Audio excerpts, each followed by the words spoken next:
position.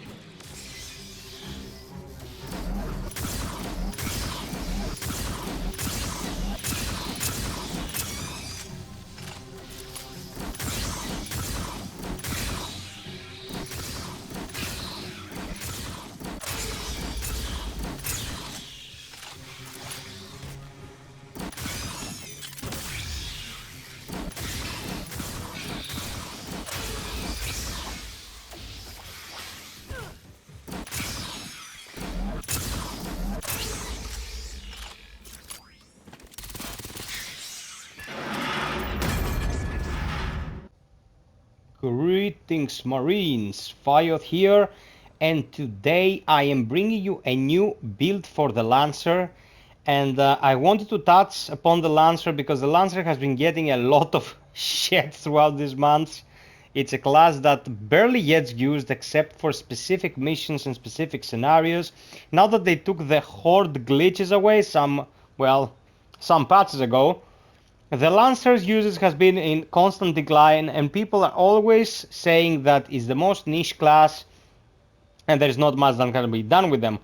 Granted, the Lancer is a very strange beast because of how passively and risky you had to play to actually make use of their ability, specifically the Shock Pulse, because the shield is an always readily available tool. So I tried to make a build that would make the character feel stronger, and as you saw in the opening click, I'm not exactly sure if it's a bug, but the initial activation of the replacer of Shock Pulse deals pretty good damage to the initial target it hits, and maybe that's a glitch, maybe that is a bug, maybe it's gonna get fixed, but with all things considered, at the moment, this build looks nutty. So, let's get to it. Build's name is Riot Response. Let's go into the grid. We start with Shock Ordnance.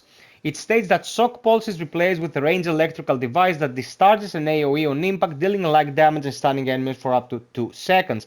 I'm not sure how light that is. Like on extreme, we're looking upwards from 2000 damage to kill the runners. So that's good. That's a good number for a 100% CC ability. Then we have Aftershock. Shock Pulse leaves behind an electric field for 10 seconds, slowing enemies that make contact with it. And Shock Pulse also causes affected enemies to take an additional 10% damage for 4 seconds, does not stack. Now, this is supposedly an effect that is active on impact and stuns enemies, okay?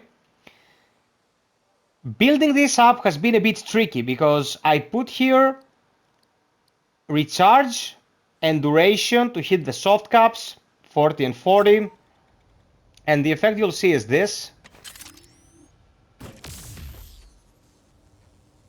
21 seconds on the counter to get it back, and no sustained AoE whatsoever. You shoot it, it disappears.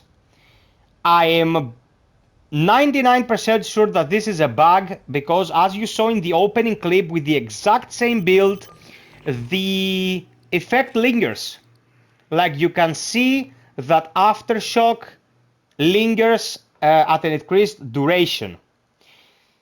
I don't know what this is happening. Sometimes it will activate properly, sometimes it will just whiff like that and disappeared. In the mission I had a 100% success with activating it and making it linger. Here in the Endeavor it's mostly a dud. You shoot it and nothing happens. I am not 100% sure what's happening. Nymph has been using a build like this in missions, and I have seen his aftershocks remain on the battlefield.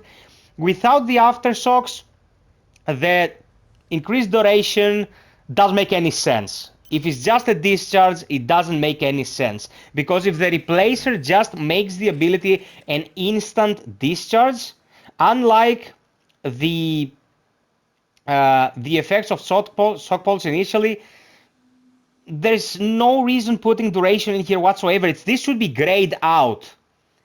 So in the mission, it's very difficult to actually measure the duration. But as you saw in the opening clip, and this is the one time in the history of build crafting in Aliens Fireteam Elite that actually showing the gameplay makes a difference. Because if I don't show you the gameplay, it's like it's not working, like I'm lying. But you saw it with your own eyes. So I'm leaving it as is for the time being because it is very strong, it's very effective, unless it's bugged. If it is bugged, I'll have to make a follow-up vid for the Phalanx to upload. And here, shield bus, that allows you to briefly stun with your melee when the shield is up, because without this you're not playing Phalanx, you're playing, I don't know, FiOth is from the movie 300. So bad.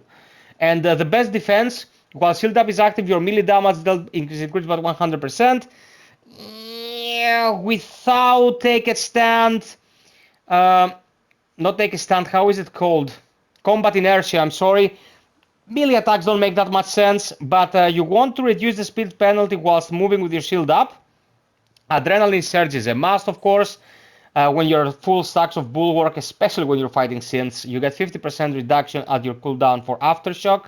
Fitness training, because you're a frontline combatant, you want more health, and the stamina recharge rate doesn't hurt either. And resilience, 20% stun resistance, 10% ADS movement speed, and 10% shield move up speed will help you move with your shield at a very, very comfortable pace. Now, as you can see, it's still a dud. It can't be helped. But yeah, I'm pretty sure it is a bug, guys. And because I make these build guides always for the duration, I'm not really concerned with what's buggy in this specific build when I make the overall analysis, because it might get patched tomorrow and everything will be fine. You know what I mean? So take it in the field, try it, tell me how it's worked for you, and if it's good, just come in the comment section below and say, "These nuts."